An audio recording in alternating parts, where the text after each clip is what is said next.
উত্তর দিনাজপুরে উচ্ছেদকে ঘিরে বিতর্ক। এবার দেখাবো ভাঙড়ের ছবি। ভাঙড়ে উচ্ছেদ ঘিরে উত্তেজনা।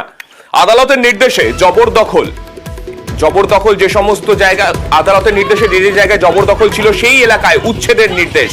ঘটকপুকুরের জাগুলগাছিতে ভাঙা হয় কয়েকটি ঘর ভাঙার প্রতিবাদে বিক্ষোভ কয়েকটি পরিবারের। নোটিশ ছাড়াই অভিযান চালানোর অভিযোগ।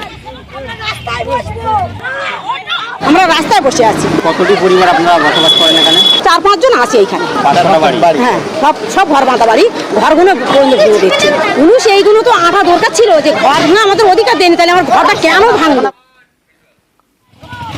ব্যক্তিগত সম্পত্তি দখল মুক্ত দাবি মামলাকারীর। ভুল তথ্য দিয়ে ব্যক্তিগত সম্পত্তি দেখানোর পাল্টা অভিযোগ। জায়গাটি সরকারি সম্পত্তি বলে পাল্টা দাবি তৃণমূলের কর্মাধ্যক্ষের।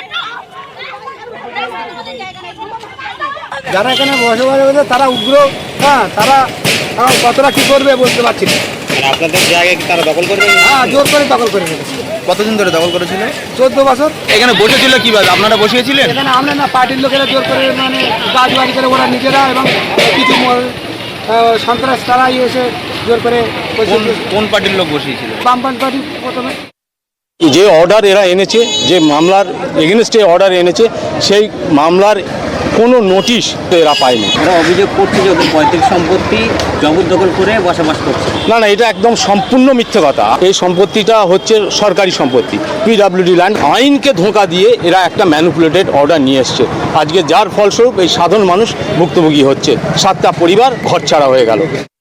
কোর্টকে যদি কেউ ভুল বুঝিয়ে অর্ডার নিয়ে এসে আর এখানে এসে যদি কোর্টের অর্ডার দেখিয়ে সমস্ত করে, তার আগে তো একবার মাপযোগ করে নেওয়া তো দরকার, কোনটা পিডব্লিউডির আন্ডারে আছে এবং কোনটা পৈতৃক সম্পত্তি আছে। কিন্তু এখানে কেউ একজন পৈতৃক সম্পত্তি বলে সামনের জায়গায় এইভাবে সাধারণ মানুষকে ভূমিহীন করে দেবে, তাদের মাথা গোঁজার ঠাঁইটুকু উইদাউট নোটিসে তাদেরকে উড়িয়ে দেওয়া হবে, এ আমরা প্রতিবাদ এবং ধিক্কার জানাই। এবং আমরা পিডব্লিউডি ল্যান্ড এবং পৈতৃক ল্যান্ড এটা একটা মাপযোগ করব পঞ্চায়েতগতভাবে। এখানে পিডব্লিউডি ল্যান্ড এবং পৈতৃক ল্যান্ড আমরা ব্যারিকেড করব।